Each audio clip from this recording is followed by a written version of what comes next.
friends! Today let's put Tramp from Lady and the Tramp into the spotlight. Tramp is the street dog who despises humans and teaches the pampered lady a thing or two about living life on the other side of the fence. Not to change the subject, but ever chased chickens? However, when the idea of the movie first came up, the love interest for Lady was supposed to be a dog named Henry, who would live next door to her and vie for affection with Boris, the borzoi who made it into the movie. Quote, miserable being must find more miserable being. Then he's happy, unquote. Boris is a philosopher. In the 1943 screenplay, Henry changed from being the next-door neighbour to being one of the dogs Lady befriends at the pound. Hey, Doxy, how we coming? Just one more course and we're out. Okay, on a downbeat.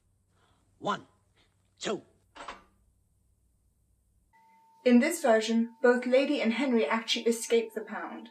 Walt Disney himself wasn't happy with either of these two versions and decided to scrap the idea, leaving Lady without a friend/love interest. Later on in that same year, Walt was reading the Cosmopolitan magazine, which was a serious magazine and not the columns of relationship problems it has become, and he came across Ward Green's story, Happy Dan, the Cynical Dog. The story of a dog who learns to live without annoying humans really appealed to Walt, and he reached out to Ward Green and asked him to join him on a project. With Ward Green on his team, Walt decided to have a street dog named Tramp be Lady's love interest. The animators of the movie were against this idea, as they were worried that the sexual and dirty connotations that the word tramp has next to the word lady would not appeal to the audiences. So, the street dog was first named Rags, and then Bozo, but neither of the names really fit him.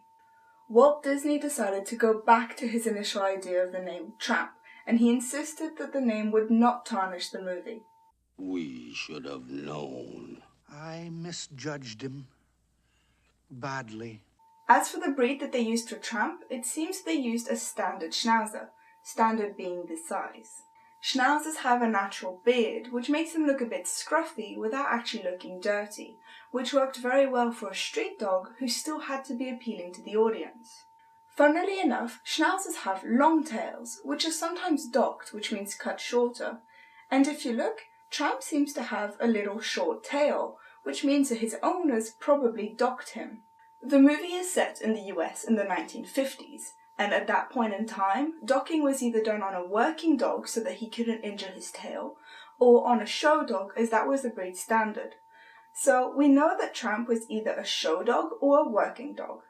However, a family would not have left their show dog out on the streets like Tramp was, because a well-pedigreed dog could actually win you a lot of money at dog shows, something a family with a baby would need.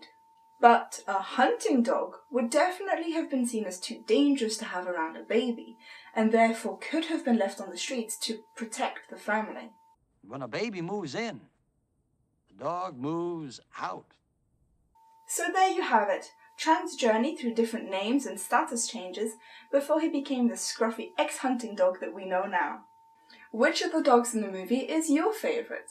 Personally, I love Lady. I even had a dog named Lady. She's just so loving towards her family and she'll do anything for them. Tell me your favourite in the comment section down below. Also, please like if you enjoyed the video and I hope you consider subscribing. Until next time, happy bubbles!